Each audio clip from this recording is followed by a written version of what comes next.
I'm ready to interview you. Ellie, are you ready to be interviewed? I am ready to be interviewed, Daisy. Let's do it. Hell yeah. Dom, kick us off with our introduction that we always do at the top of all of our interviews. Folks, if you were to play Red Dead and think, oh, this game only has two characters, Arthur and Dutch. No, that's not the case. There's a whole gang that helps them do crimes and do metaphors for the death of the West. And the same way, when you see an interview on this show and you might think, oh, it's just Dom and Daisy writing off the questions. That's incorrect. There's an entire team, our beautiful and intrepid and rugged Folkwise interview sleuths who help us research the guests and write the questions. So, chat, Ellie, if you hear the rootin' tootin'est question and you think it's good or funny, don't think us, think the sleuths. Well said. Right. Well spoken. Sleuths. Yeah, rugged is very good. It's very befitting for the game that we were just playing, Red Dead Redemption 2. But the interview's not about Red Dead Redemption 2. What if it was, though? That would freak you out. Okay, no, I'm just kidding. Are you ready for your first question? I am not prepared for that interview. No No, worries. the interview is about your life, volume Yeah. 1. Yeah. I'm ready to get nardward. All right. Oh, Yeah, cool. way Great. more accurate. Honestly, that's what we're after, honestly. If All I, right. I think I think the main conflict of the show is I'm trying to be Sean Evans and Daisy's trying to be Nardwar. I But think- Daisy, I Nardwar, think, go for it. Honestly, that's really accurate. I think that's true. Well, let's see how that combination, along with all the sleuths, resulted in the questions that we have for you. First question. What is a folk responder? Oh. That is I guess a term that I used when I was doing research on how folklorists responded to COVID-19. Um, but I'm not sure if other people had like used that, like folklore first responders before, but like a lot of other people have done work on sort of like how folklorists can respond to disaster. And there's a whole book on it. Kate Parker Horgan, Golindahl, lots of others. And yeah, when I was a grad student, I did my capstone on how folklorists were responding to COVID-19, sort of a combination of like responding to the pandemic and experiencing the pandemic at the same time. I can talk more about that. I don't want to ramble too much too quick. Oh, this okay. is a pro. Dom's making the rambling Yeah, hands. first of all, this is a pro ramble stream. I never want you to get the idea that it's not.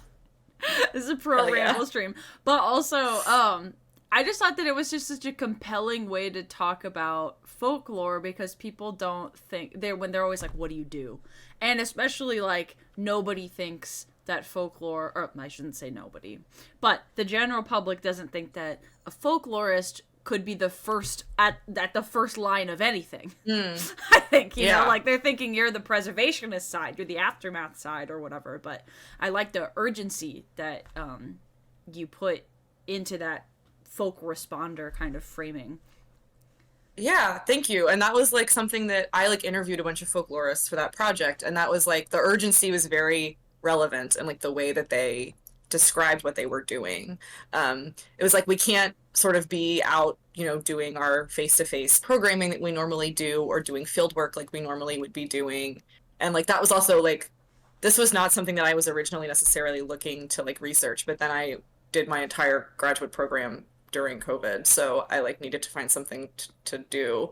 Yeah, everyone I talked to stressed how like there was a lot of important kind of time specific and like site specific things, folklore happening in like people's homes and in the streets during protests. And I think during like an event like that, when there's a lot of emphasis correctly put on like healthcare workers responding, the government responding, like all of these sort of social services responding to the situation, it can be easy for like cultural aspects to get lost in the shuffle and to not be taken seriously and to not be like considered part of what humans need to survive and thrive. And it was really cool to learn about how folklorists were thinking about that dimension, that like how like sort of cultural workers, I should say, were thinking about that dimension that maybe other folks in other sectors were taking down the like making a secondary concern because there were so many other like someone's got to keep an eye on the folklore, someone's got to keep an eye on the culture. Yeah. When other folks are sort of focused on the keeping people alive part. Yeah. Yeah. This kind of leads like really nicely to our next question, so we love when that happens. So our next question is, how does traditional culture and the work of a folklorist play a role in building a more equitable world? That's a great question. This is something that I use in my bio on my website, so well sleuthed. Hell yeah. I think I might respond to this with like a story about how I realized this was true about folk culture. So I have like an anthropology background originally, and when I first started to meet people who called themselves folklorists, I was really interested in how they were like sort of leveraging their ability to read and research and talk about cultures like towards social justice ends, towards things like endangered language preservation, or paying attention to like expressive culture of marginalized groups, and just the sort of anti-elitist, I guess, potential of like a folklorist's look at the world. It's like paying attention to the creativity, like acknowledging the like the art in like things that everyone does. And I think that's sort of like anti-authoritarian. It can be like sort of anti-authoritarian, like naturally, which is very cool. And I think especially for like communities that maybe don't have access to like elite spaces or sort of like large stages, expression and creativity like still happens through folk culture. And so it can be a really important vehicle for like the survival and like joy and sometimes like anger or like protest of different groups. I feel like I'm not saying that super elegantly, but I think paying attention to folklore and what humans do can be a way of sort of acknowledging just the importance of like every person's life. And specifically like lives of people who are not, dominant in society, I guess. I don't know. That was very vague. But yeah, I think what I'm hearing from that is like there's a kind of an investment in the everyday creative experience of people across the board is already pushing against the sort of imposed authoritarian hierarchical structure of value, right? And it just says all of this stuff is valuable. So maybe being in tune to that kind of framework of mind, or like the attention towards the stuff that happens every day that everybody can do or can participate in their own ways and are participating in their own sectors, just makes you think differently about how arts and culture operate in capitalism. Or and whatever, like that may be the only arts and culture that someone has access to. So like they like seeing value in folk culture, like maybe the only time that someone gets to see value in their own creative expression, if they're not,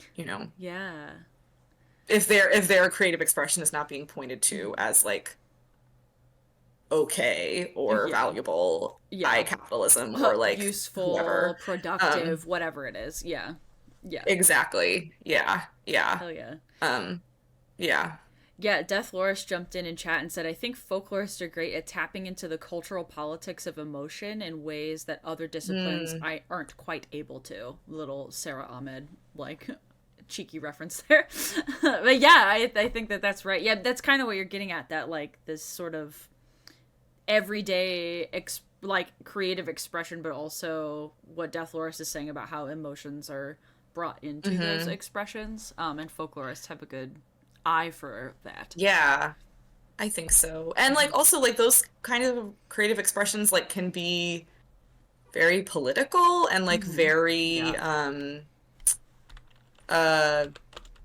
counter I want to say counter hegemonic. That makes me sound really pretentious, but like I don't know, I'm thinking about like drag culture that's like obviously under threat politically and socially, like in the US right now, and like that is such an act of it is a traditional art form, like actually pretty textbook. Like if you're looking at like a folklorist definition, it's like learned through like apprenticeship in small groups, these like family units, and like it's very kind of textbook like folklore, and like continuing to participate in it when it's under threat is like an act of rebellion and politics, defiance, and of the you're not gonna tell me what my culture is about.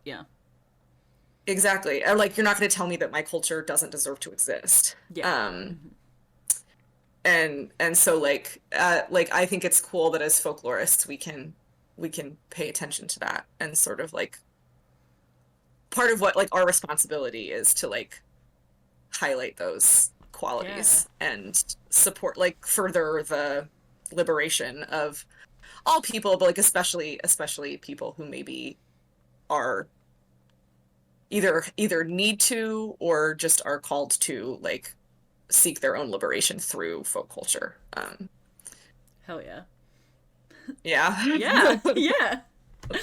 Oh, I got another question for you that, again, we're kind of speaking to these other ones too, but how did the two, to get concrete, how did the two regional arts organizations that you worked for support folk arts and culture in Central Appalachia in their own ways? That's a good question. I mean, the most basic response to that is that the U.S. regional arts organizations are like primarily grant makers. So, and specifically they're granting intermediaries. So we get funding from private funders mostly. There's a private foundation that funds both of the Appalachia programs that I've worked on now, and like the federal government, and then basically redistributes them, re-grants them again to smaller organizations and directly to artists. And that's a really interesting place to be in. One way of looking at it is that like these organizations, the RAOs, are like trusted with this money and like trusted to know what to do with this money by our funders in a way that like the funders are not necessarily going to, either they're just not going to give it directly to like communities, or they don't trust communities to just take their millions of dollars like without it going through another sort of intermediary first. Somebody and so to that's manage like it. kind of they want like somebody to manage it for them, and they want to but it's sort of like they're paying you as the organization to redistribute the money more effectively than they would do as an individual to individual. Is that Yes, okay. I think that's part of it. Yeah, for sure. And so it's kind of a fraught position to be in sometimes, because you're sort of like I always say that like a big part of my job is to like understand what communities and artists like needs are on the ground in like whatever community we're working in. So in this case, like in Central Appalachia, like to have relationships there and to understand what, like listen to what people are saying, what their assets are in this area and like what their needs are. And then like it's like my job to translate that to funders and like got it. Mm-hmm. sort of like convince funders, make a case for getting the funders' goals to match up with the goals of people who are the ultimate recipients of this funding. So I was in a webinar. I wish I could remember who it was who said this. I was just like watching a webinar a few months ago, and somebody said, like, put it in a very radical but like way that has stuck with me, which is like our funders, whether it's like the federal government or like a private family foundation or something. Like they've accumulated all of this wealth through capitalism. And since we don't have like any other kind of formalized wealth redistribution system in the United States, basically philanthropic giving is like the closest that we get to that. Yeah. And which, like, you know, we can all have complicated thoughts on, and I have very complicated thoughts on, but the idea that then intermediaries' jobs is like basically to usher that like reparative process of like redistributing wealth, often back to communities whose like ancestors or who directly are like the reasons why wealth could accumulate where they are in the first place. Like I think Appalachia is a great like example of this. Like there was so much extractive industry in that region, and there's been like so much economic sort of left behindedness, and a program there like should really be focused on like getting money back to communities who've been alienated from like the source of their and their ancestors like work for generations, and also just making it possible, you know, again, like I was saying before with like the hierarchy of needs. Yeah. If you don't have a roof over your head, you don't have a job, you can't eat. Like you may really want to prioritize like practicing or documenting or sharing like your traditional culture, but that may be really difficult to do if you don't have like your material needs met. So like I also try to think about it, it's like it's not supporting the arts, it's not supporting folklore like in a vacuum, but it's like making space for those things to still fit into people's lives.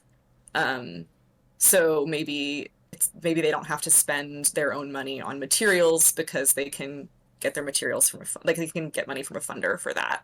Or maybe they're trying to make practicing their art form like a part of their livelihood, and that may be difficult to do because you know, traditional culture can be very accessible, like because everyone has it. It can be a very good like low barrier entry into like engaging with the arts.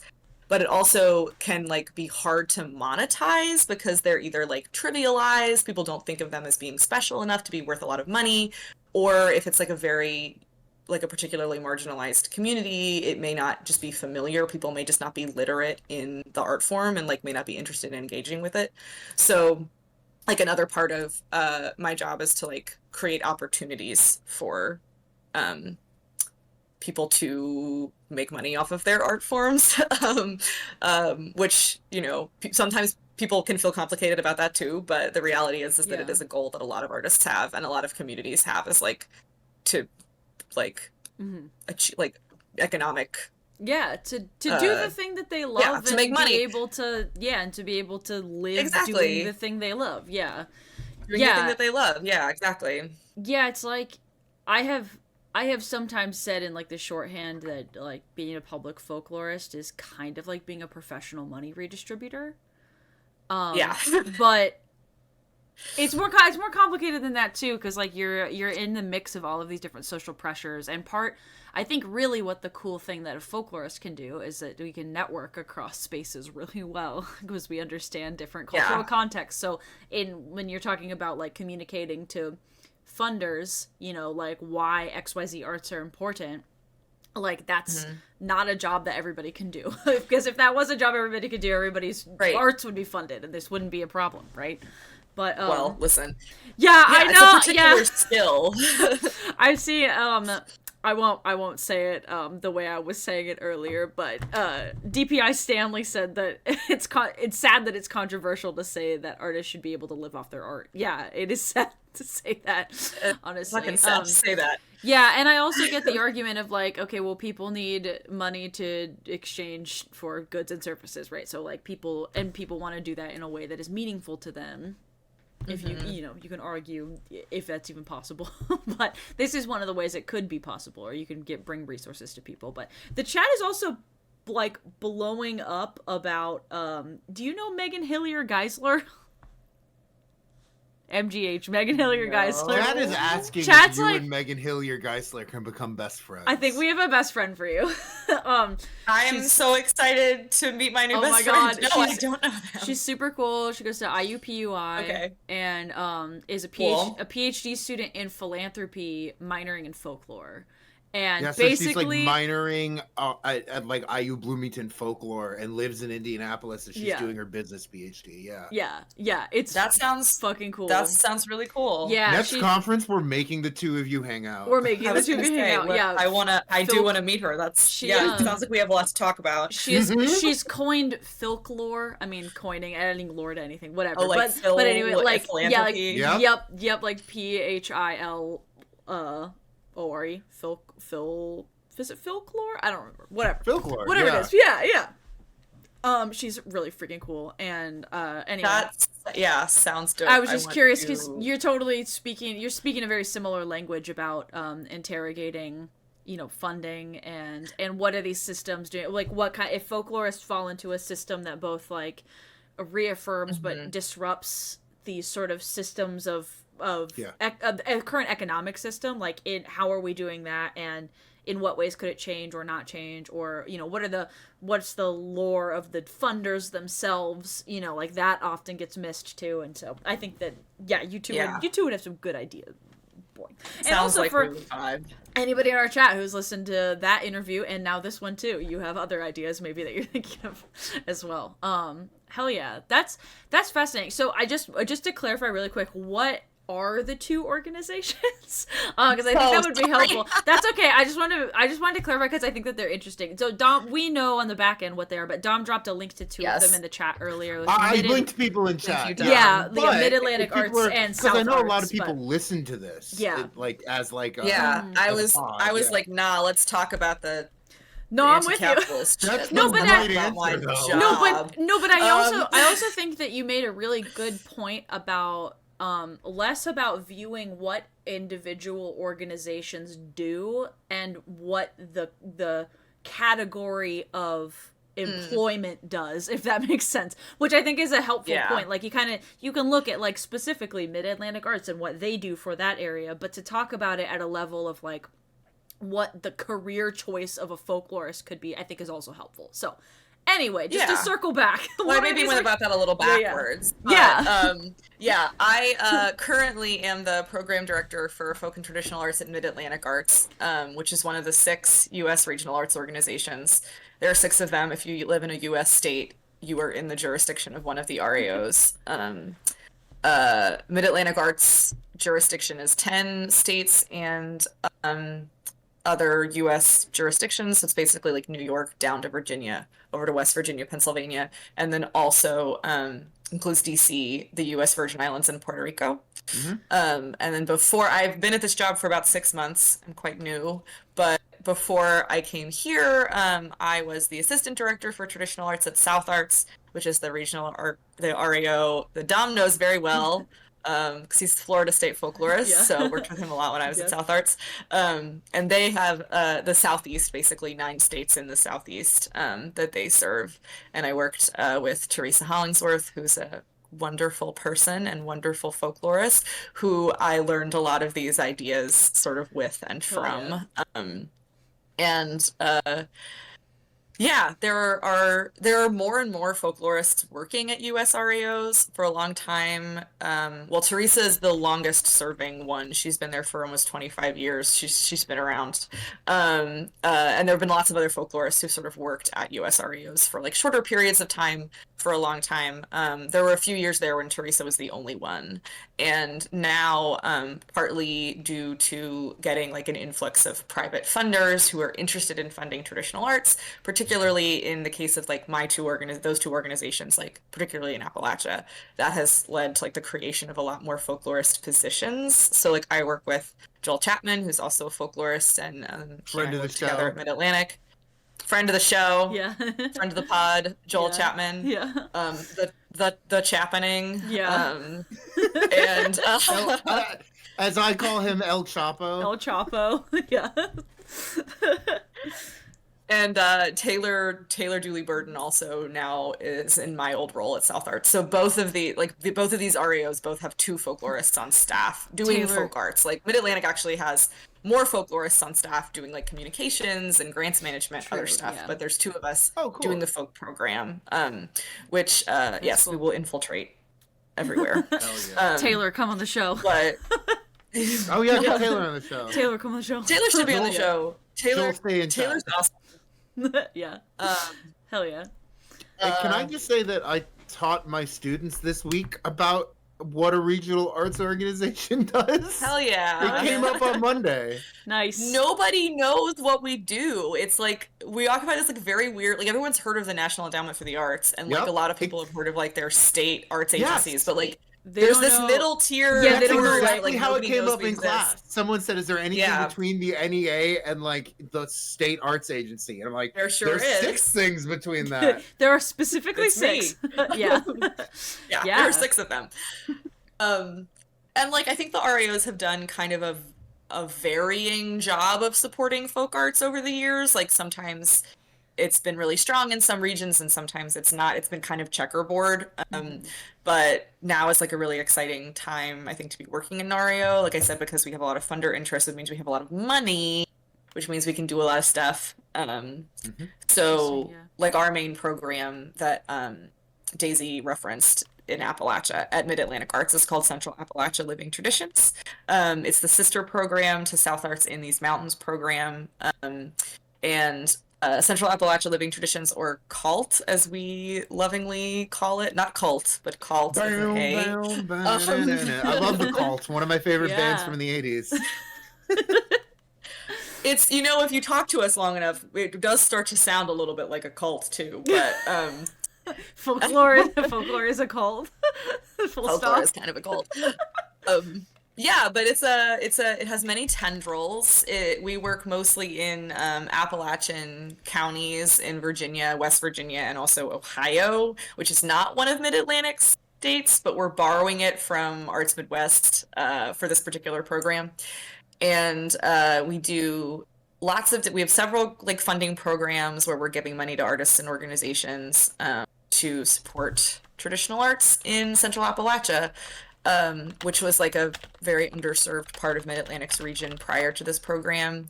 And now folk and traditional arts is like is really where support, particularly in West Virginia, is happening. Like almost all of the dollars that Mid-Atlantic invests in West Virginia are through folk and traditional arts programs, which is like kind of complicated and also kind of cool. Also, like most of the money that goes to rural areas is also through folk and traditional arts. And for a long time, this is changing now, but for a long time, historically, like the bulk of money that was going to like immigrant communities or communities of color was also going through folk and traditional arts programs and arts organizations. So a cool thing to get to do. Yeah. And an important role for folklorists to kind of like, I think like folklorists for years have been doing a really good job of like steering the ship of these organizations toward like paying attention to like things beyond like a symphony or a visual artist in a Sure. museum, like including those things too, Yeah. and like finding spaces for traditional arts to be in like symphony halls and museums, but also like calling attention to like all the other places that art happens in people's lives, and like that's equally important and like equally worth supporting, I guess. The chat's popping off about borrowing Ohio as a phrase. Dom said thanks Nelsonville. I'll have you know I've been to Nelsonville and I've been to Nelsonville too. It's the reason why you would borrow Ohio for Appalachia. Yep, basically. It's like Yeah. just barely right there. Yeah. I've got one more kind of like thinky question for you, and then I got a couple funsy ones. Great. Okay. Cool. All right. How do personal experience narratives of ballet dancers provide insight into the role injuries play in the formation of their identities? All right. Good stuff. You're speaking my language. So There we before go.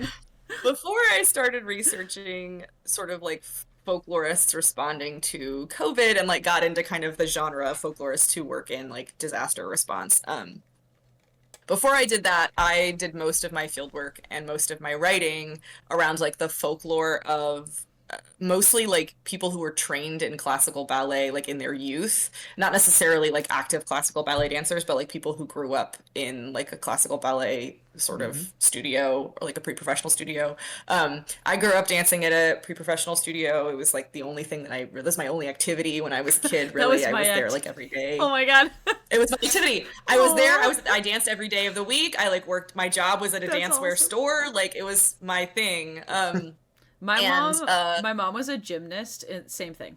That was like her social group similar. was the gym. Yeah. It just like takes a lot of hours of your time. And then I had a pretty bad injury my last year of high school and could no longer dance anymore. And people process bad injuries in lots of ways, but the way that I did was like to intellectualize it a ton and like start studying it. So I initially actually kind of looked at like point shoes and like sort of the folklore around point shoes, which I can talk about if you're interested in that too. But like talk about narratives first. So injuries are very common for people trained in classical ballet. It is sort of like your body's not really supposed to do the shit that you're supposed to do for ballet. It can be very hard on your body and very hard on your mind. And so there are a lot of people who have stories of being injured. And because I like personally related to that and wanted to sort of understand how people who've experienced that like talk about it and think about it and like who they talk to it about and under what circumstances. I mean, it's what I sort of learned is that these injuries can be very disruptive. It can be like a great source of shame to have an injury if you're a dancer. I think like this would be the case for a lot of athletes. Like your body's ability to do this specific thing is like valued very, very highly.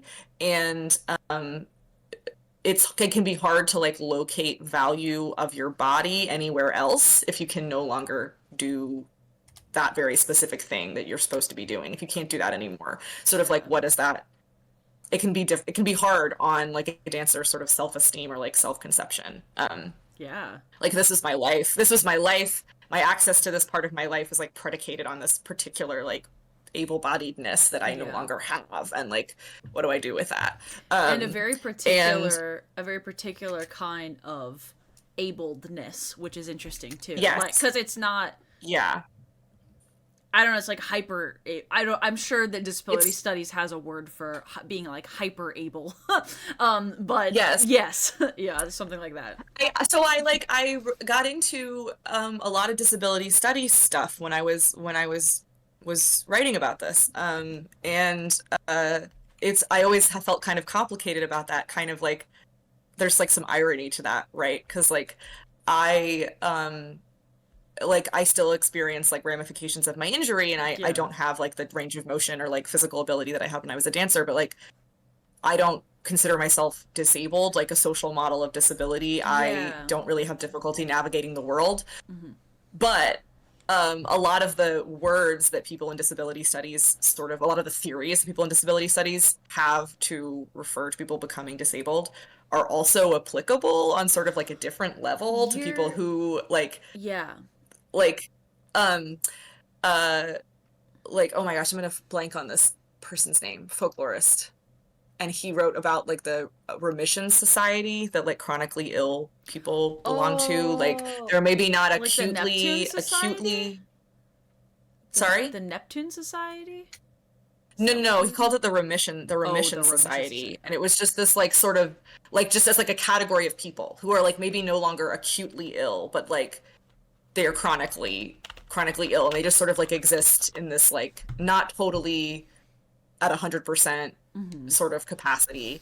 And so when I was talking to dancers, it was like that is how a lot of dancers sort of think. It's like I'm this like dancer remission society, I think I called it. That's like sort of it's like you're no longer like acutely experiencing the effects of your injury, but like you still sort of are no longer achieving this very particular like able-bodiedness that you used to be able to reach, and like that still affects you sort of in your conception of your body and like your self. Disability is a social construct, and there's what Yes. I mean, Yes. and I'm saying that in the reductive way to make a different point, which is that there is like the standard of abledness that society promotes, but because when you look at it, maybe this is like through a lens of folklore, or maybe through some other kinds of, when you're looking at the small group within context, the definition of disability actually changes because it's socially constructed within that community. So like, maybe it's not that you're disabled, but I know a ton of dancers that their exit point was injury based. Exactly. Because the idea is that if you don't get injured, you just keep going. The progress, the narrative, this whole like paradigm of perfectionism in dancing or in any field, whatever, it like kind of gets around your end should be injury based. I know, that's so interesting to me to think like, maybe you're not like disabled, but if it's socially constructed, you're going to be marginalized because of that injury, and you're going to have experiences. Anyway, from that that's the social. So the social model of disability. There are lots of different theories and ways of thinking about disability. The social model of disability is a popular one. It's one that I like because I think it kind of like focuses on lived experiences, and it basically says that like someone is disabled because the world around them is not catered to their needs. Like it's not it's not inherently disabled. You're not inherently disabled, but your experience of navigating the world makes you disabled, like because the world is not set up to accommodate you. And I think that's a really useful. I like the way you just said that, of like in a smaller group. And it also like, I think there are, of course, some I think every dancer leaves it because of injury or because of something going on with their body. They either retire because they're old enough that it's not sustainable for their body to perform at that level any longer, which is like kind of another way of like, oh, an injury is inevitable. I can't perform at the same level. I'll retire. Just as disability is inevitable. I mean, when you think when you begin to think about it, exactly. We all like through either something else happening or just living long enough will eventually be disabled in some way. Like that's just a factor of life. And like that's also sort of like to be physically no longer capable of doing classical ballet is kind of an inevitability for a dancer. And there's but still, even though that's true, I think it's like we all will become disabled someday if we live long enough, and yet the world is still not set up to like accommodate disabled people and like allow them to live dignified lives. And like even though all dancers will eventually become injured or eventually no longer be able to perform it, like there's still a lot of shame and like untellability around injury, your body not being able to do something. It's like still kind of something that's difficult for people to talk about with each other even, and especially like it was almost easier for me to talk about it with people who weren't dancers at first. Interesting. Like admitting, and that's also was true of some other folks who I interviewed, like admitting to another dancer that also like there's also a lot of sort of like culture of competition in ballet studios. There can be. I don't want to say that's always the case, but you're auditioning, you're going out for the same roles as other people, like you're friends with people, but there's also sort of like you maybe don't want to admit to the fact that you are experiencing something uncomfortable or like in your body that's not, you're not performing at your best. So it's also very gendered, because ballet is very gendered. I've never interviewed any male dancers or former dancers or dancers who are men, so I can't really speak to that particular experience, but a lot of women dancers and former dancers that I've talked to like specifically call out the fact that their sort of femininity and their understanding of like what they were supposed to look like and be able to do as women was like very tied up in their ability to dance, and that like that was also really like gender kind of like almost like dysphoric kind of experience, like to when you're no longer like definitely like dysmorphia of like this kind of idea of like my body looks foreign to me, it feels foreign to me, Right. and like that it can't affects do kind what I of thought it would do, and now because it has to yeah. change, you struggle with the change. You're awoken to a change you never thought that you would have to confront, because you can live in Yeah, that exactly. bubble when you're in the bubble, right? Yeah. Well, and what now you Damn, not it's only like like can you live dancing in like the bubble, but it's you're like like Matrix or something. you're like Damn. pressured so much to Yeah. conform to the bubble. Like at least that was my experience. Yeah. I think now the way that people teach dance is like really changing a lot, which is great. Yeah. But the culture that I grew up in and that a lot of people that I've talked to grew up in is like you conform to this particular version of femininity at all costs.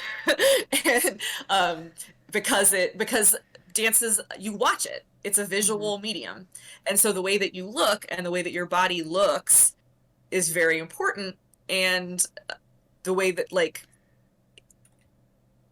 and that's very gendered, like women, the roles that women, and even the styles of ballet, like the styles of numbers that women take, like there's a particular aesthetic associated with them that's like considered valuable. And so not only are you like in this bubble, but you're also like, there's a lot of sort of social, cultural, I don't want to say like pressure, like to well, you're conform to that particular thing. You're under the constant threat of being excised from your community upon not meeting the standard or whatever. You know, you're under constant like social or pressure, just, like, social threat, like, oh, you just don't get to dance this time because you didn't meet the standard.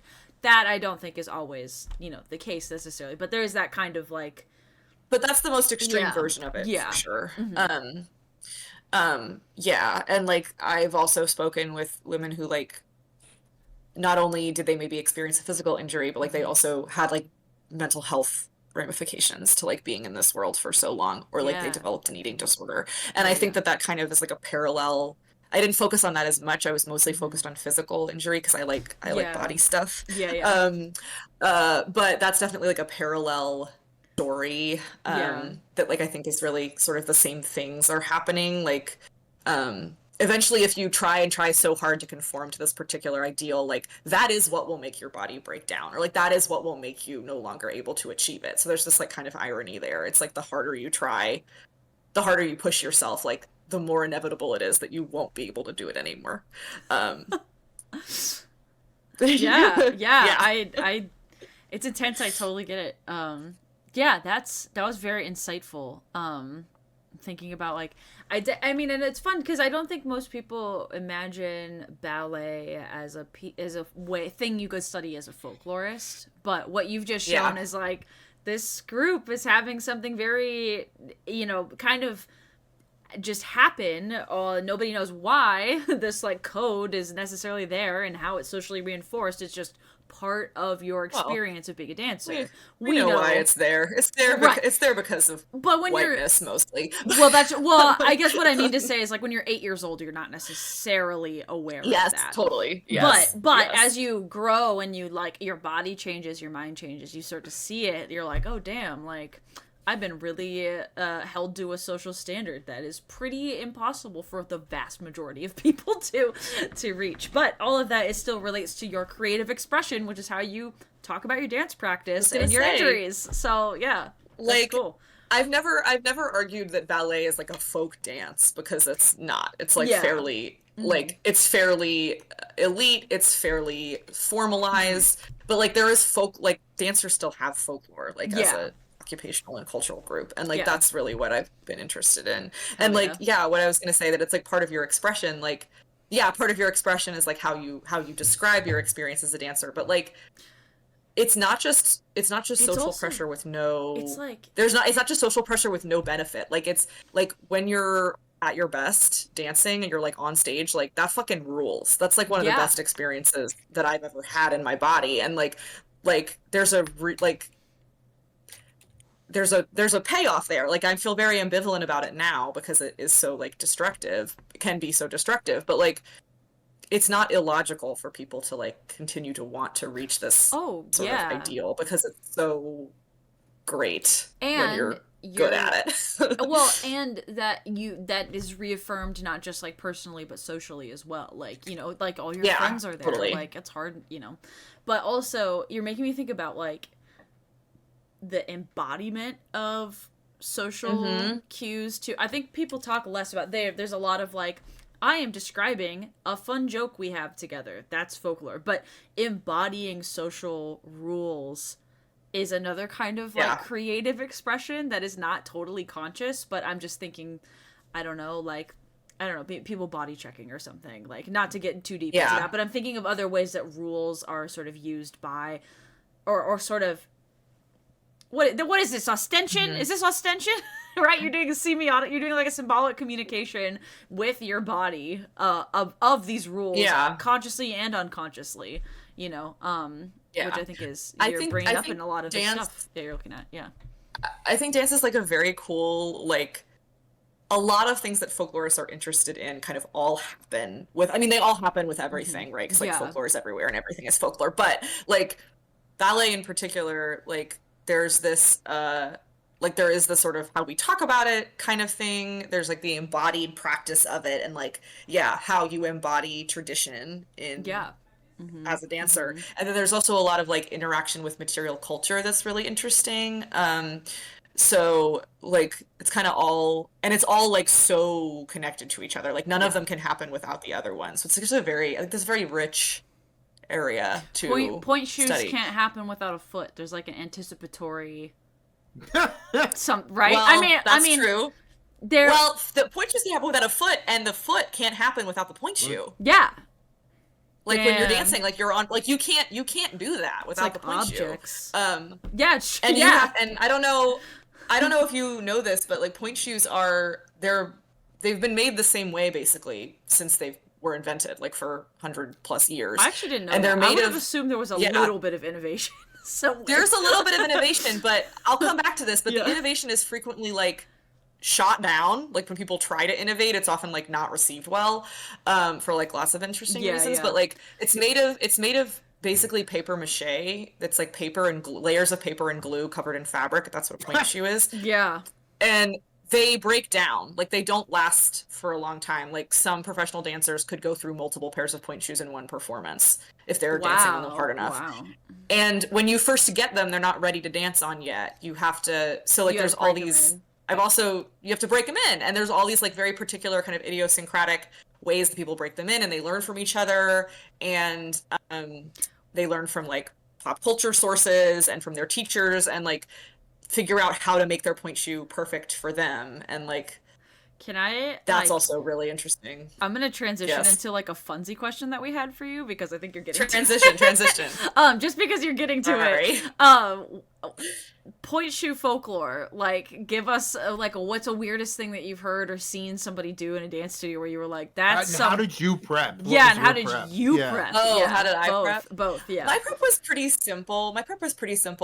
I took a lot of point shoes come with like a pad in the toe, and the style, most people will, like when they first get on point, they'll try out a few different styles of shoe, and then they'll sort of settle on one. And the one that I settled on relatively early had like a pad in the toe, and I would take that pad, I would rip that pad out and remove the thing that it comes with. Remove the thing. Yes. Well, because you can't, you want to be able to feel the floor, is what it's called, like feel the floor through your shoe, so that you're not just like sort of dead footing it all over the place. That's true. And the more pads, the harder that is true to do. Yeah, the only shoe that's true of. I don't know, toe shoes are really making a claim. Sew on the elastic and sew on the ribbons, like in a particular place, so that they match with like the architecture. You of your sew foot. them? Oh, because I was like, you sew them on, they don't always come like that. I just kind of thought they came like that. They don't come. They don't come like that, and if they did, they wouldn't work for most people probably. Right, because it's literally about your foot. That's wild. Your foot. And I would step on the toe boxes to make them like more flexible, and I would bend the shank a ton, which is very common. Mine was like pretty boring, pretty normy. I would like put them on my feet and then put my feet underneath a piece of furniture and then like bend straighten my legs so Oh, that my yeah. shoe would point, Would point, like with my yeah. foot in it so that I could get it to like conform. But one of my favorite things people do is darn the platform on the bottom of their toe box, like darn around the end of the box, okay. so they can feel the edges of the box The more edge of it, easily to help them yeah. like balance. I think that's really cool when people do that. That's smart, very practical. Yes. That's what I shout when There's I a lot play of- Mario. Darn the platform. Darn the Darn the platform. platform. Hell yeah. And a lot of people, like particularly people of color, like will pancake their shoes, which is Oh, yeah, like like with like basically foundation. covering them in foundation, I've so seen it that. makes them like both matte and like matching their skin tone. And now there are point shoes are available in a lot more like tones than they used to be, which is also important and like Yeah. necessary. But that's also like a sort of people taking it matters into their own hands. Yeah, People the doing lone folklore to, like innovation. make up Yep, for yep. people doing folklore to make up for the fact that like that they're this not whole thing wasn't included. happening that they needed. Yeah. Exactly. Yeah. So people go crazy. People go crazy though. People will like really like step on them and like cut them and just like straight up take a like an X-Acto knife and like cut the shank of the shoe so that it breaks in one place. Like that's pretty common. People will take the shank like completely out of the shoe sometimes. I just If you have really, really strong ankles and really, really strong feet, you can get away with that. that's Because so the shank is there to like interesting. support your foot. Yeah. But yeah, it's kind of metal. It's like very. I was gonna say, cool. it's speaking of personal experience narrative, I guess like the material culture version of that is the pain as visible by, ballet shoes. Yes. Well, because the shoes, I mean, it's well, and always it's very, been, but- they're like, Yeah. they're totally anthropomorphized is the cool thing. Like when, Yeah, like when a you're shoe like beating it stops up. working. Well, and you say, we call them dead. We say, oh, Yeah, my shoe she's died. dead. Yeah. Like, Yeah. it's dead. Huh. And like, which is like super interesting. You're like sort of Yeah. like personifying the Yeah. shoe. And also like people, professionals who go through hundreds and hundreds of shoes, like of course they're getting rid of them, but like a lot of people I know, and I did, keep all of my point shoes until my mother told me I needed to get rid of the nasty smelling box in her attic. Like people are Yeah. attached to them. Right. Even though they use them for such a short period of time, depending on. Even though they're Yeah. totally disposable, Yeah. people are attached to them, and like That was interesting. they are, like, to be fair, they are expensive. They're like Yeah. $100 a pair. Oh my gosh. So there is Boy. like monetary value associated with them, but like the real value in them, I think, is like that. They're well. They I don't know. hold. I could get into They're a container for your pain. They like map out your pain and your effort, Yeah. and they exist like to. I wrote about this in my bachelor's thesis a long time ago, which like I think if I wrote now I would write a little differently, but like they basically function metaphorically like a prosthetic does. Right. Like yeah. your body, like it's like your body can't achieve this thing without this external thing that you put on your body, and like you don't just put it on, it like becomes a Oh. part of you. Damn, you telling me that Like ballet dancers are cyborgs? Some Donna Maybe. Haraway cyborgy and shit right now. Anyway. it becomes a part of you, and it's like talked about like it's part of like the line Yeah. of your leg. Like it's not when it's not talked about like it's separate from your body, really. Yeah. And so it is sort of like, I don't know if it's like anthropomorphizing, or if it's like I can't throw away this box of smelly garbage. Yeah. This box of smelly garbage is part of my body. Like I Yeah. can't just throw it away. Yeah. And like I made it in like the image of my body before I used Yeah, it. yeah. Damn, because shoes are maps, though. They both carry you on the journey and form the journey. Holy shit! At the same Oh time. yeah, Damn. a rich text, Damn, that's kind if of you true. will. There's a great question in the chat. DPI Stanley said, "Do you ever have phantom point shoe pain? That's a really good Do you question. ever get pain in your little toes? No, Is it just real pain? but I do have fucked up feet, so I will say that my feet are hideous. Any dancer's feet are like super ugly. None of us have a feet pics career in our future, except for Taken like from real you too freaks. young. I mean, like, no, maybe the equivalent of that is just like missing the feeling of being on point.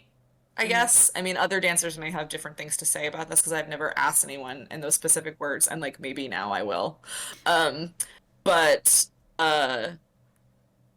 you do like I think my body at least like misses that feeling of being on point and like just being totally aware of like what every cell in your body is doing. Right. And there are other activities that like can give you a similar feeling, but point's pretty specific. So Yeah. maybe that's phantom pain, sort of phantom You've, joy.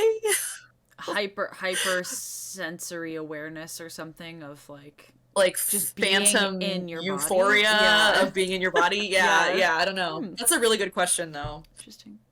Interesting. Well, I got a couple other fun Can I use this questions, as a moment to also ask a couple other things from chat? Yeah, do it. Okay, first off, is the scholar you're thinking of I can find it. wait, no, I Oh, think I chat found can't. it for you. I lost it though. Is it Arthur Frank? It's definitely Arthur Frank. Yes. Arthur Frank, sociology yeah. from Canada. It's Thank Arthur you, Frank. chat. Thank you, Arthur chat. Frank. Thank you, chat. I was gonna say it was on my list of like texts that I put in the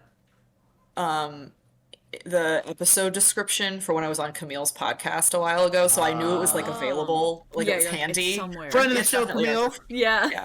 Friend of the show, Yeah, Camille Costa. yeah. Camille, come back for cats. You know what that means. Yeah. And chat also was, before you mentioned these words, chat was like body lore, disability lore, but then they said wound lore, which I think is very apt for ballet. Chat went pretty wild for wound lore. That's wound lore. Yeah. Is that like a thing that people? I don't like a word think people so. use? They were kind of asking It if should it be. They were I know, asking right? where it goes, and we were like, well, body lore is probably where it technically goes, but You said, and you talked about disability Yeah, lore, but I disability think lore. wound lore is Folklore and just too cool of a disability, body lore. neologism. it's just cool, yeah. Yeah. Wound lore sounds very punk. I mean, I like that. That's Let's what we use that. said. Let's make That's a- what we said. Let's It's make a punk wound band. lore section. Yeah. AFS wound lore section. Oh my Oh god, my that God. will be so, and that'll be so that sad. ends with our band. Yeah. Yeah, our band wound lore. You know, I formed a band for a talent show called Hardcore Social Theory, where we played like grindcore music, but all the lyrics were Foucault. And I think like Wound Lore would open for that band. I think wound lore could open for You're that so band, right. and like, and it's all just the Sarah Ahmed's cultural politics of emotion or something. I don't know. That's right. I don't know. I feel as something like if a theremin is involved in Oh. wound lore, the band. Woo! somehow. Honestly, there's a theremin in there. Hold on. that. I don't Theremin have does give me theremin. pain. I don't have a theremin, but I do have an automaton. Oh my god, If you you do! don't- Oh, yeah. Cousin to Cousin the of the theremin, theremin. which the theremin Nice. does not acknowledge, but the automaton does. What does he know? What does he see? Oh my god. At the family reunions, the theremin is like, God, who invited that fucking guy? Hell yeah. He's just like, Yeah. I love those guys. I just realized I did all that without appearing on camera. Yeah, so you there was did. just creepy. There was just creepy monster music in the background. It and just went like no one knows why. I mean, they can hear you, but yeah, true. Hell yeah. I got a couple other funsy questions for you. bring it on. Approximately how many postcards are in your postcard collection? Oh, I brought my box. Whoa! Share. I have not counted them. I think it's around 300 to 400. Oh my god, that's more It's than a I lot. have. Damn. That's a lot, yeah. It's 3 to a- 4 more it's a times lot. than I thought. Yeah. I've been, so these are some. This is probably about half of them. Wow, that's a lot. I've been collecting them for my entire life. So Hell yeah. there's That's some awesome. of them that are in here that are like 20 years old, probably. A We truly collector. love to see that. And a lot of them have like tape stuck to them and stuff because they were Yeah. like my only decor for a long time. I would just tape them on my I do walls. a lot of that This is- too. Yeah. This is most of them. There's Familiar a with the Wow. bricolage wall? couple, the bricolage wall, yes. Hell yeah. Yeah, so actually, I got things to say about postcards that Oh, relate to tell point us. shoes. Oh my if you're god. interested in getting Wait, real that relates to philosoph- if point you're- shoes? Oh my god. If Yes. you're interested in letting me get real philosophical and Yes. irritating. Are you kidding? Um, What is that? Why is that irritating if you literally met me? Like, don't say that. That means we're both terribly irritating. So, listen, like game recognized game, Daisy. Get rid of this game. Hell yeah. I have a lot of postcards that are from places, but Okay. most of mine are actually like of pieces of art, like facsimile of art that I Sure. got at art museums. Mhm. And that was like what got me into collecting them, was like wanting to like take that Mhm. stuff home. Mhm. The reason that this relates to point shoes is, and folk art in general, actually, I've not like written any of this down, but I feel it's like it's been coalescing into like a theory in my brain for a while. So you're getting the raw footage here, but it's like the idea of like where value is located when something is like infinitely reproducible, like some Walter Benjamin shit. So like a postcard, like I think actually for any Benjamin heads in the chat, his the work of art in the age of mechanical reproduction is like Damn, this stream is we're German getting real nerdy with it. We really get real nerdy with it today. German philosophers. He actually talks about postcards as like what does a postcard or a print, like the ability to print to print copies of something, like what does that do to the value of a piece of art, of a piece of visual art? Yeah. And like obviously the Starry Night is not less valuable for my owning this piece of Right. postcard. But like this postcard Well, is valuable to me, and it's not valuable to me for the same reason that the painting Starry Night is valuable to the MoMA who owns it. Like People It's- used the to value is, argue like- that though. They used to be like, "Oh, you reprinted it. They It's did. bad." They did. People still argue that. That's why NFTs exist. Yeah.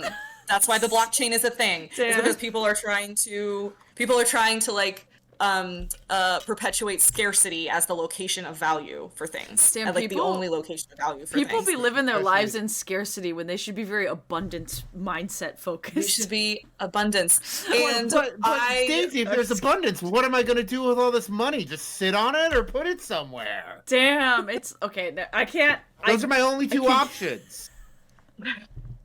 So this relates to point That's it. shoes because point shoes are so disposable, but they're valuable like because they're disposable.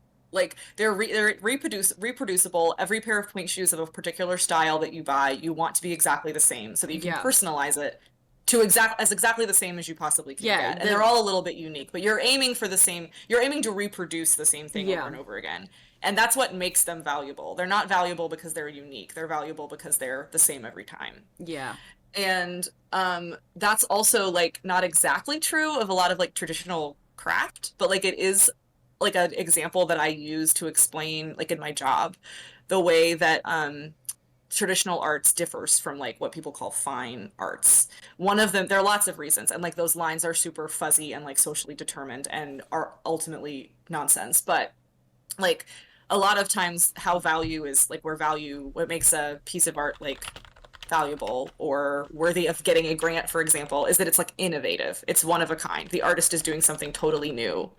And that's not necessarily the best way of judging the success of a piece of traditional art, because of course there is innovation that happens within tradition. There are particular artists who are innovating within tradition every day. But Well, to make a a ballet. lot of like Sorry, I'm getting excited because Nope. the ballet metaphor of you, jump in. the ballet metaphor of like the artist is shaping the object a little bit different every time is like, the ballet shoe's the same every time, but not your foot. So you as the artist have it's to true. craft it into anyway. Yeah. And a lot of like one of the big differences if you're like trying to train a panel, for example, to judge art for a grants program. It's like if you're looking at only innovation, traditional arts are not going to score very high. Yeah. Because what makes like Leona Waddell's baskets great is like not only because she made them, not only because of the like extreme level of skill that she brings to them, but also because she is speaking to the tradition and she is following the criteria of the tradition and like faithfully participating in tradition. And so innovation can be still valuable, but like can also be a lot less valuable for judging like how successful a piece of traditional art, visual art is, than like, are they participating in the tradition? Are they speaking to the tradition? Does this basket, does this broom, does this quilt, does this point shoe have the attributes of the tradition that it's supposed to have? And like there's innovation within that, but like if it was completely different, it would no longer be part of it. Like it would no longer really be tied to the tradition anymore.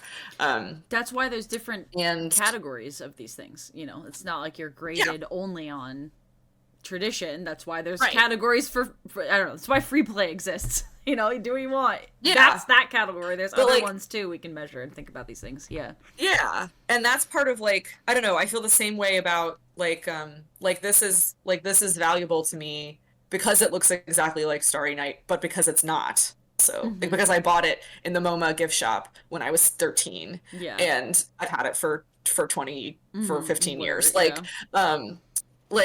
and it has like tape all over it from like where I taped it to my walls and like in college and when I lived in Portugal and like in my first apartment and like it is like a reproduction, but it is a reproduction. It's partly valuable because it's a reproduction, and it's partly valuable because of like the innovation, the different, like what sets it apart from other postcards that look exactly like it and the experience of acquiring it. And that's also true of point shoes, and it's also true of folk arts. And somewhere in there is a paper. These are things I've been mulling over for a long time. Hell yeah. Somewhere in there is there's a legible argument in there someplace.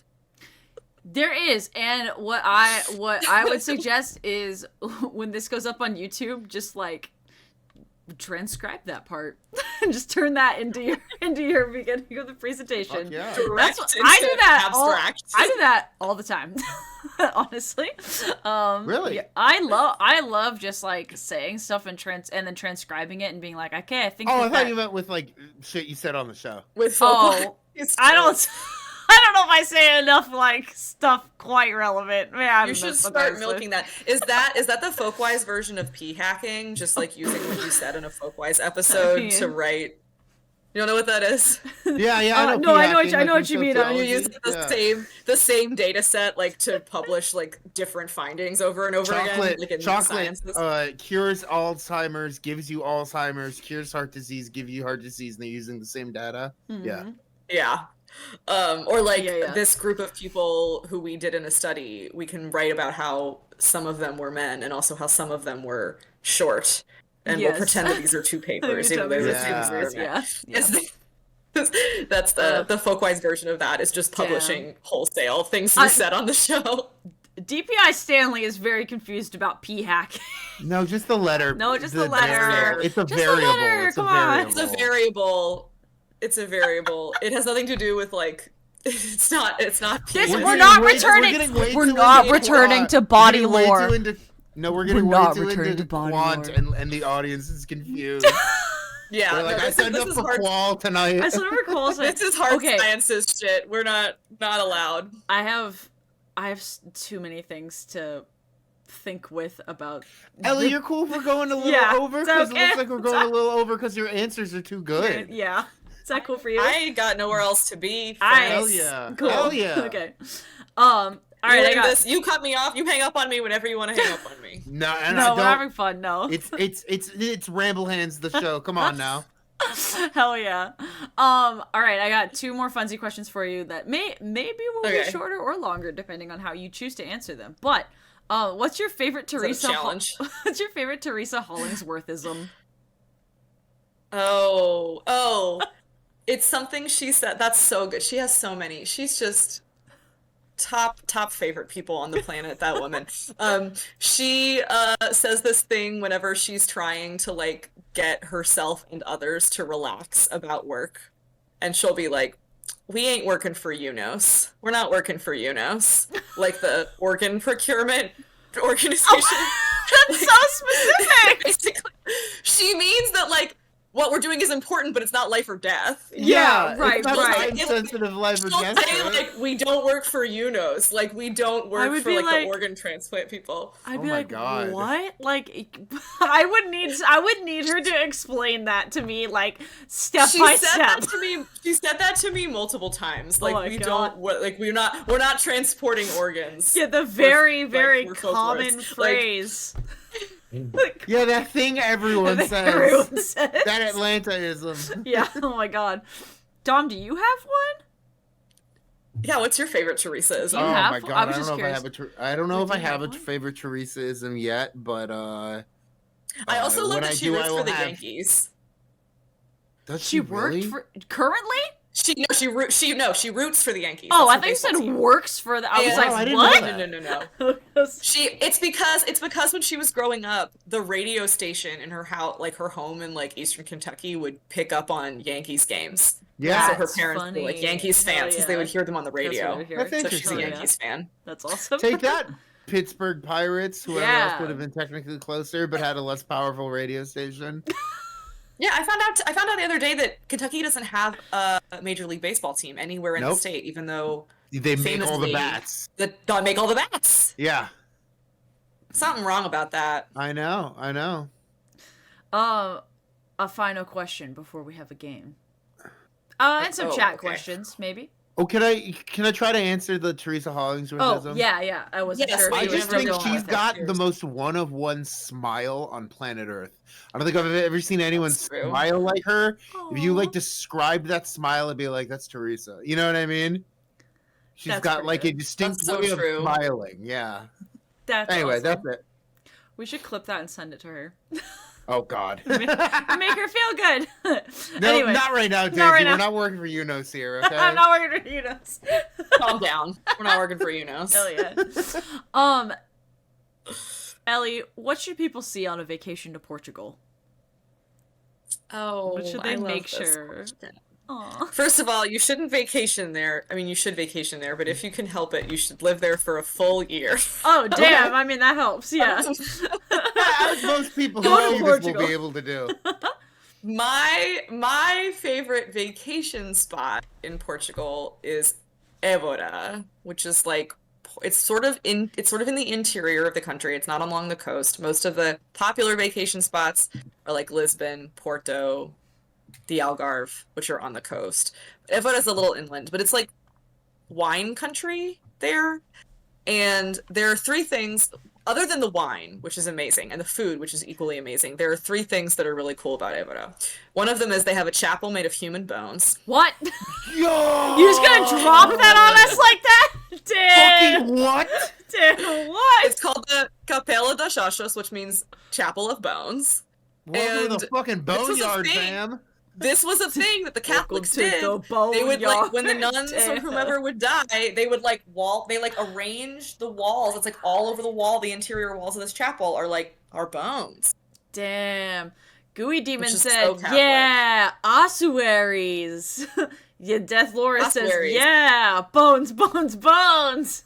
Bones, bones, bones, bones. Yeah, exactly. They say like on the arch, like Oh my entering God. into the chapel, it says, what does it say? Os ossos que estamos pelos nossos esperamos, which means the bones that are in here we await, like the bones here await yours. Like we are Oh, waiting. oh my God. That's so And the bones- badass. It says give us your bones, dummy. Oh my God. Give us your bones. That's Um, that's like, have you ever seen Over the Garden Wall? Of course. Okay, you know, like in the second episode or whatever, the third episode when they had the pumpkin patch, the Potts field, and they're like, it's okay, Yes. you'll join us someday. Like, damn, okay. Yes. Like, I'm anticipating my Yes. death. Just make it explicit like that, I guess, yeah. So that's the first thing that's cool about Évora. The second thing that's cool about Évora is that there are like Paleolithic like stones, like monoliths Oh, in yeah. the region. Geoglyphs. Like a Yeah. like a mini Stonehenge. Mhm. The main ones that are like standing up are called like the Almedrish Cromlech, and they're really cool. They're very old, and I have a tendency to like cry at old stones and like cave art and stuff. So That's a cool was thing really to know about because you. because it's like all a human did this so long ago that I can't even fathom it. And now I am here looking at a thing that a human did so long ago that I can't even fathom it. And then I just like tear up. Oh my god. The thing. That's I understand. Honestly relatable.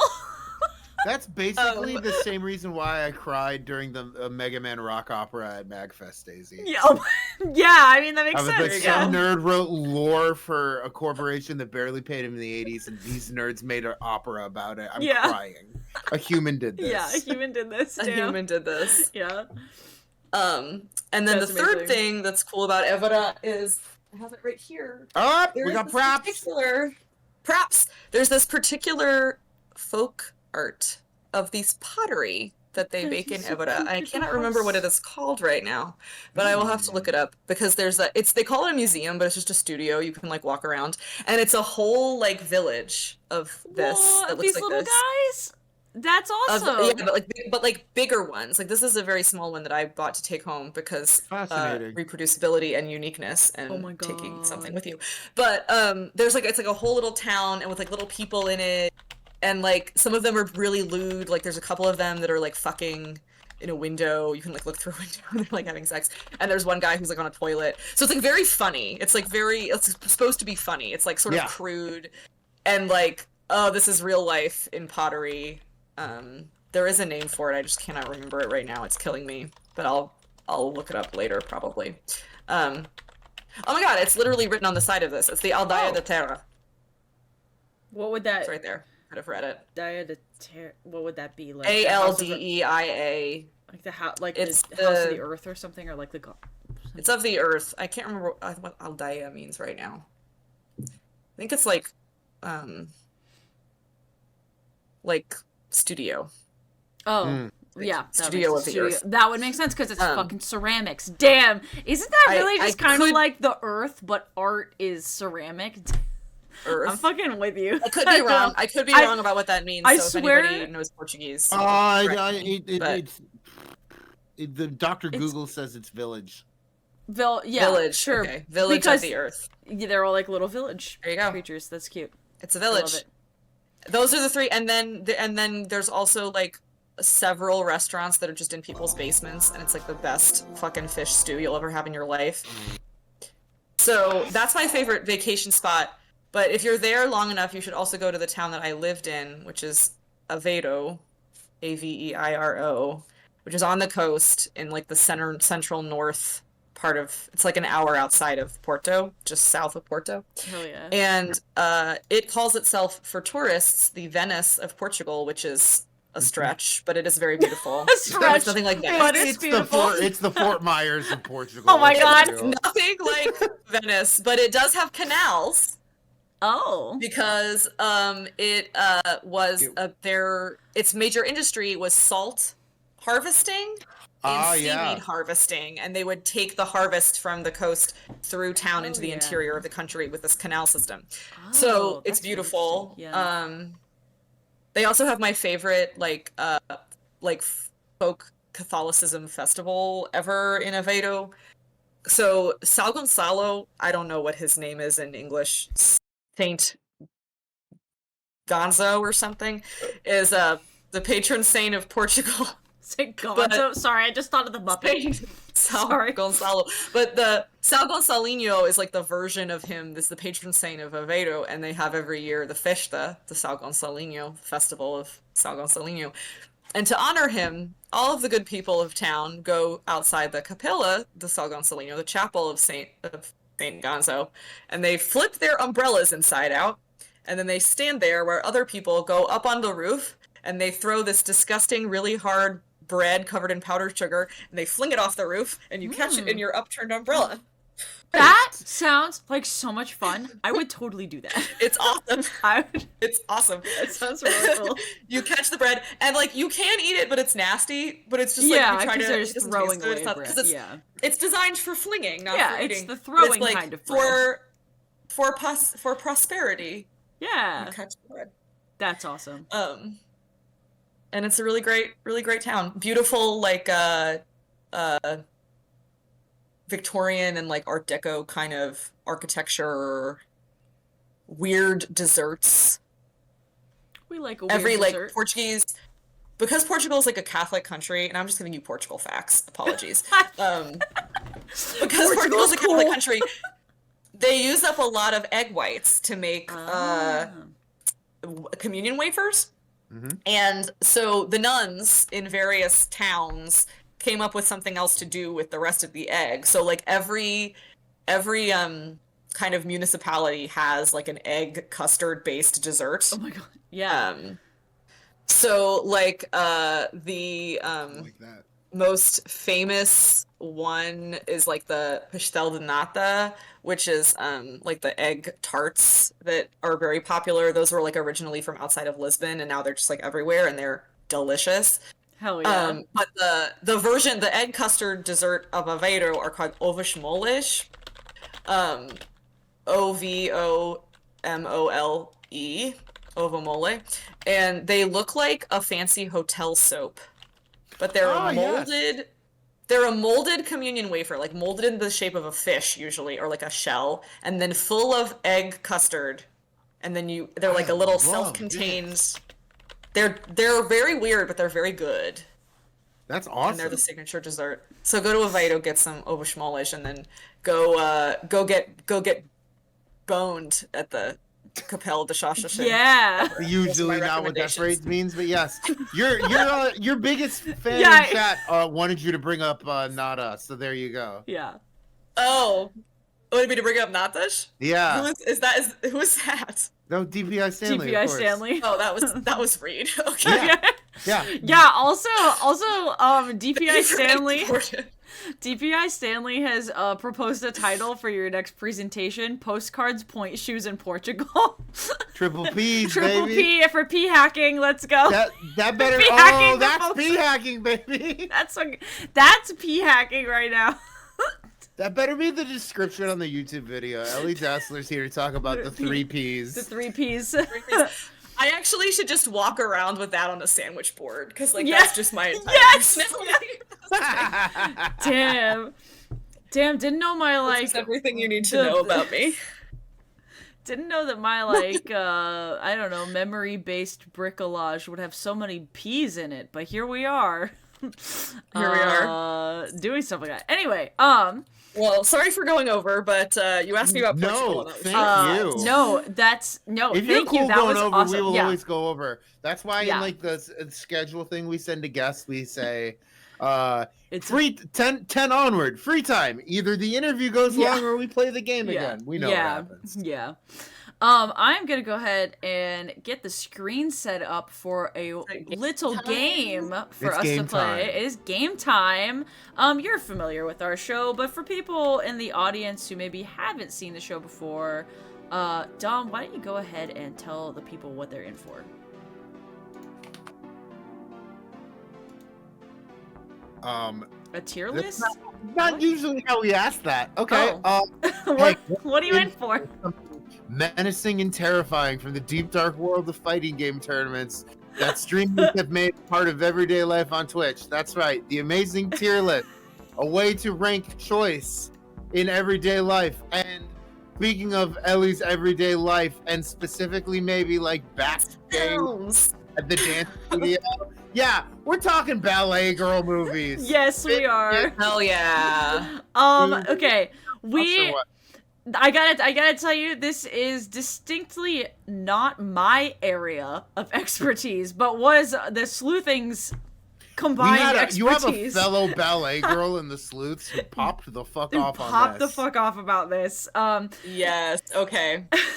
Hopefully I can do her proud. Yes. So on a scale pressure's of, on. And as a jazz tap boy, do me proud too, okay? Yeah. Absolutely.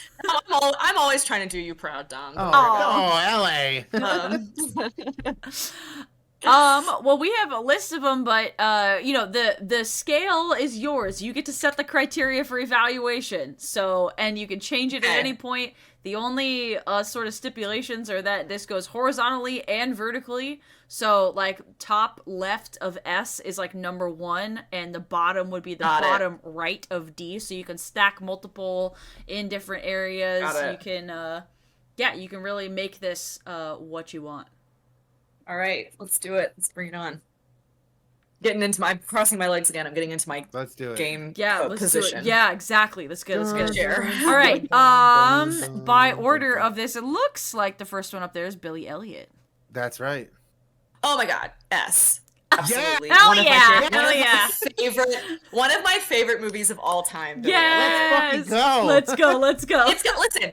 It's got labor politics. Yes. It's got dance. Yes. It's got little gay boys. It's got Mrs. Weasley. It's Yes. got amazing music. What's not to love? Honestly, It's got speaking to my life, like little queer kids who want to dance and big brothers who love them but make their lives And miserable. big brothers. yeah. Yes. Who eventually big brothers and dads who And eventually dads who come their the fuck son. around. Yeah. come the fuck around. Yes. And are not scabs. Mm-mm. Yeah. Absolutely not. Absolutely not. Hell yeah. No, that is one of my probably in my top 5 favorite movies. I All love Aw. it. right, tier list good. Tier list hard to good. beat. Tier list good. Hell yeah. Up next on this list we have Black Swan. Okay, Black Swan. Black Swan is a very good movie. I think it is an objectively good movie. I have two. This is your tier This list. is not the objective. This is not the tier list. objective. This is See that description? Yes. A tier list for Ellie Dassler. Yes. It both loses and gains points for its essential horror factor. Oh, because true. on the one hand, I think that the like ballet as horrifying and like ballet dancers as crazy is like kind of played out. But also I do appreciate a good body horror, so that kind of cancels Fair. itself out. Fair. And it lacks a certain camp factor that I feel a good dance flick needs. Yes. That's So fair. I'm gonna say it's not like campy. Not campy. I Yeah. think it's a solid like high B. Okay. I think. Okay. Hell okay. yeah. That's good. Here we go. I think that's how I'm feeling. Up, and they can change, of course, too. If you change it up later, you see something, you're welcome they're to not do that locked too. in. They're not locked in. Those little things are so small that I cannot see what they Yeah, are. that's That's why okay. Daisy That's, reads that's them, why I'm yeah. reading them. Yeah. I can't think forward. Yeah. Yes. Up next, we got Center Stage. Center Stage is a very good one. Center Stage is one of the first dance flicks I ever watched, probably when I was like quite young. Center Stage is very silly. Center Stage launched the career, or at least launched my crush on Zoe Saldana. Hell So yeah. that's an A tier. That's an A. We'll give it Hell an A. yeah. Nice. At least. Is that her first movie? It's probably not her first movie. It's just the first movie that I saw her in. It's an awakening, I too. think I first Yeah. saw her in that Britney Spears movie, Crossroads. But it would have been That's about the fair. same Don't remember time. that. Yeah. Yeah, around the same time. Don't- That's just yes, that was just my first exposure to No, it's a good one. It's a good Yeah. one. And now she's what would be a life-changing exposure to Zoe Saldana. yeah, I Hell mean yeah. she's in like the top 2 most profitable movies of all time now. Yeah. She is. Yeah. And more importantly for me, she's in the reboot of the Star Trek franchise, which I also have Oh, very hell much yes. nostalgia Very about. important. Yes. I Secret Sleuth did suggest we ask you about Star Trek, but we were like, there's going to We be had to so cut many it somewhere. questions. We had to cut it somewhere. But anyway. And you made the right choice. Nothing I have to say about Star Trek is anything anybody else wants to hear. So you made the right call. Hell yes. Up next on this list, we have Dirty Dancing. S tier. Ooh. Not quite up, not as much as Billy Elliot, but a close. I unironically adore Dirty Dancing. I think it's a phenomenal Aw. movie. I think people dragging on it are just don't like women's opinions, and I stand by that. Yeah. The music is so good. Everyone in it looks so hot, and the friendship between the main guy and his like friend who has an abortion, I find their friendship like very endearing and very special. Aw. And also it's like a pro-choice movie. It is. It is. Yeah, it is. It's awesome. Oh my And god. I Carried a Watermelon, S tier. I Great carried movie. a watermelon. Carried a watermelon. Daisy and I have been to Mountain Lake. Yeah, we actually So we we've stayed been- there for a we con. once We were in- accidentally stayed in Baby's cabin. Yeah, yeah. It We were was like, oh cool. shit, this is the cabin they This is filmed the all the cabin? all the Yeah. scenes. This is Jerry Orbach's bed. You ostensioned Dirty Dancing. We We really did. We really did You because legend tripped Dirty we Dancing. legends of Dirty Dancing. We did lifts. we did the all lifts. types of We did stuff. the lifts. That was an element for sure. They were just cracking up in the chat. DPI Stanley said, if you asked about Star Trek, this stream would hit 7+ hours. So thanks. Good tip. People in chat were I asking think- why either Suspiria movie is not on here. Have you seen the Suspiria movies? I have seen the Suspiria movies. Okay. I really enjoy the original Suspiria. Okay. I don't really have opinions about the remake. Okay. Fair. It's fine. Fair. It's You fine. tried to pick the movies you would have opinions on. Yeah, So yeah. let's keep going. Yeah. You made a good choice. Oh, I thank have you. not. Most of these I feel I will have seen more than one time. I have only seen Hell yeah. Suspiria once, so my Hell yeah. opinions are not as strong. We got Footloose, the other one that everybody mentions.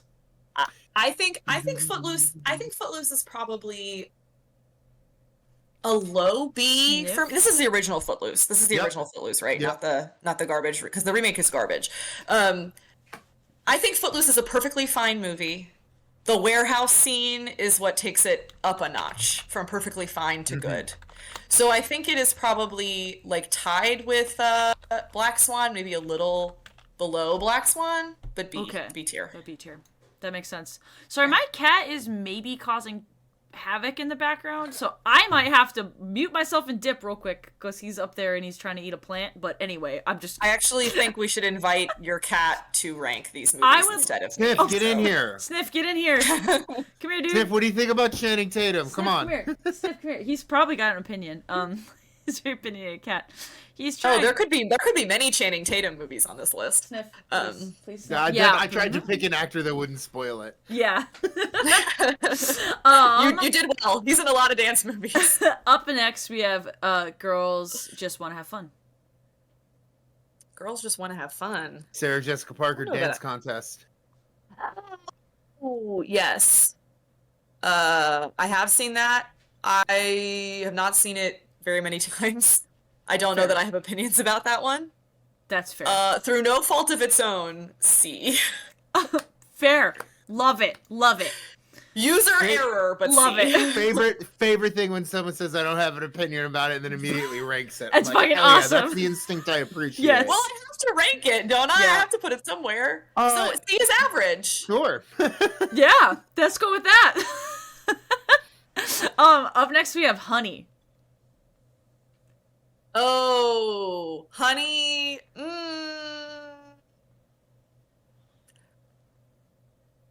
B, but after Footloose. Got Below it. Footloose. Got it. think. That's pretty good. I still haven't Yeah. thought about Honey in a long time. Yeah, when we can say it at this point right now. When Sleuth Caitlin said "honey," we all went with young Jessica Alba. What the fuck? Yeah, we were young like, Jessica Alba. damn. Shit. Young Sniff, are you Jessica gonna be okay back there, I buddy? don't know what he's doing. Give me a second. Talk about Honey. Yeah, tell the people Um, who forgot about Honey what Honey's like. What Honey's like. It's good. It's a very diverse dance flick, which I feel like is important because some of them really are not. Macromags in chat says Helen Hunt is great in Girls Just Want to Have Fun. I agree. Helen Hunt as her best friend. I was gonna say, Hell yeah. I think Helen Hunt is probably great in everything, so that sounds reasonable to me. Yeah. I'm Sniff- sorry that I don't. I'm sorry. I will have to go watch Girls Just Want to Have Fun because I don't think I've seen that movie since I was in college, and I don't really remember a lot of things about it. When Caitlin jogged our memory about Girls Just Want to Have Fun, we realized there's an episode of Community that parodies it. Yeah. Where they're at the Pop and Lockathon and Senor Chang has to dance for 9 hours without the study group. I also have not seen Community since I was in college, so That's all right. doesn't help. Up- But Up next on the list, Save the Last Dance. ooh, Save the Which- Last Dance. Which I, who has never seen this film, was subjected to multiple scenes of, which were all terrible. And behind the Yes. scenes, they Oh, were Save like, the Last Dance. watch Yeah. this. And I was Are you like, aware the kids are discovering Save the Last Dance and making I am aware. Okay. Save the Last Dance is perhaps the form of camp dance movie because it is so bad. is it self-aware? Mm-mm. No, oh, It's no. not self-aware. Oh god. Not at It's all. not self-aware. It's So maybe it's not profound. camp. Maybe it's just. Well, it's maybe camp. it's just It's bad. camp. But Yeah, I don't know. I don't know. Depends Oh on my if you're God. asking Susan Sontag or somebody else. I think Save the Last Dance is very good. I think it is B between Footloose and Black Swan. Ooh, Hell yeah. Okay. hell yeah. Okay. Am I being really harsh? I just feel like No. to break the A I ceiling, think you went too easy on. I have to have Dance. feelings. Well, and It's for the camp factor. It's really That's true. it's really, yeah. it exemplifies a certain factor of the genre, which is Yes. silliness. You pop Yes. your chest once, and Juilliard's like, "Oh, I've never seen that." Yeah. Oh my. Yeah. I've never seen popping a chest before. Wow. That's a lot of people like And get that's a lot how they of say sort it of like too. people have a lot of opinions about dance movies and like whether the actor like who gets cast in them and whether they can actually dance or not. Confidently can say that they should have used a body double for Julia Stiles. And Save the Last Dance. Confident. Yeah. Yeah. Death Laura says also it's actually a super fun movie. It's getting roasted right now by people for good reason. It is. It's a very funny movie. That was also one of the first like dance movies I probably ever saw Hell when yeah. I was like Probably very little. same. Save the Last Yeah, Dance. yeah. Up next, another heavy hitter, Step Up. Step Up. Okay. I mean, Step Up, I feel like is kind of A, like for the cachet alone, like for the That's fair. recognizability. That's fair. Yeah. That's I fair. think, but it's definitely what else is in A right now? Center stage. Center stage. Center Stage. It's definitely below Center Stage Okay, that's for good. me. Cool. That makes sense. But very, very good movie. Channing Tatum's a really good dancer, actually. Yeah. Yeah. So I am. Oh, go ahead. Oh, I can say in my position as state folklorist that Channing Tatum made the greatest movie about Florida. That's Magic true. Mike. Magic Mike. Magic Mike. Yes. The greatest movie about Florida ever made. He also made the greatest movie about traveling north from Florida, Magic Mike The 2. greatest movie about a road trip to Yes. Myrtle Beach ever made. I'm gonna read this The next. greatest movie about driving north on I-95. Magic Mike 2. Magic Mike Oh 2. my god. You heard it here. I'm That's gonna not read wrong. the next one as it is written on my document here, which is the 1993 pro Okay. shot of the Nutcracker with Macaulay Culkin. Oh, this was a dancer making this list. Getting me. I mean, iconic. Oh, for the icon again, much like Step Up, I feel like there's an icon status we must recognize. And also like Also, Macaulay it's- Culkin's era as a child actor, and the Macaulay Nutcracker Culkin, yes. is just it's already The Nutcracker the is also the creme de la creme of what people recognize about ballet. absolutely. Outside of Also, the color the pink, Nutcracker is yeah.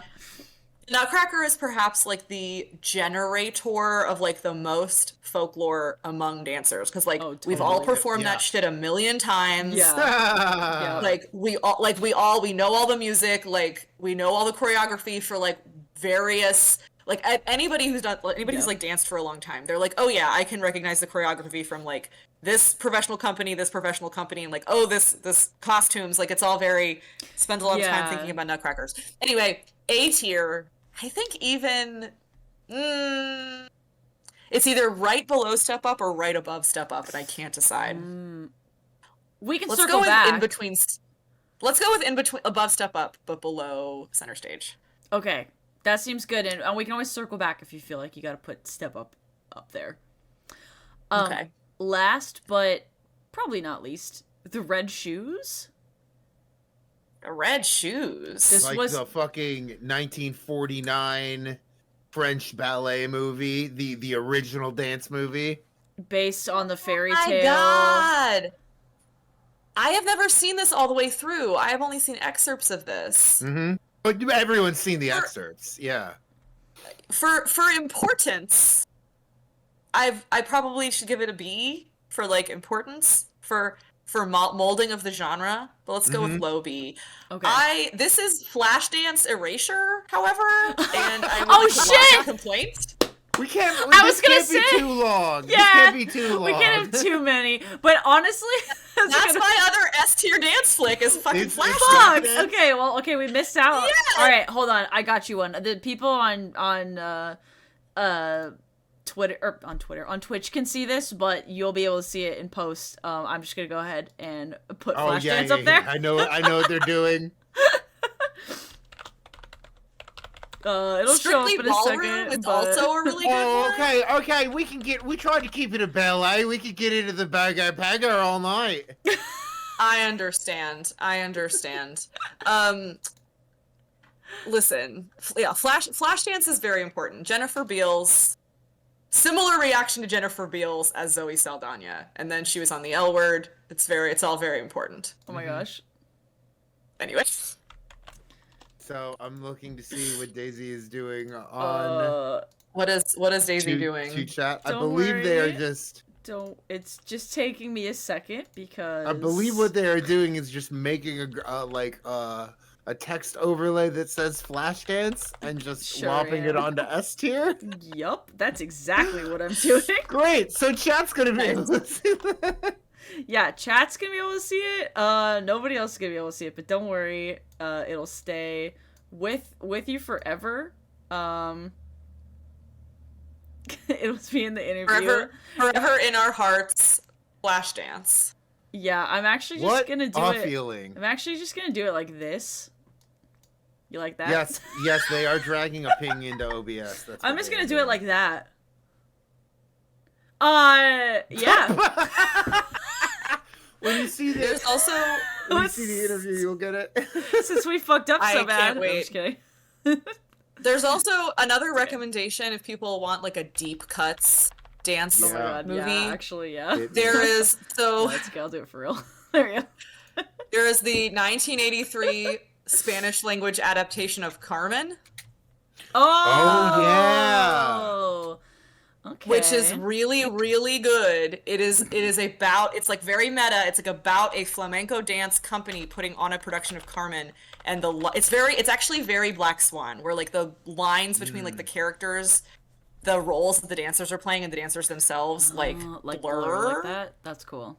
Yeah, and so at the end you're like, did this happen in real life or was this just in the production? It's very good. That is really good. Not ballet, but one of my favorite dance movies. Everyone Ellie, should do you watch it. remember when we were kids, the MTV made-for-TV movie Carmen the Hip Opera starring Beyonce?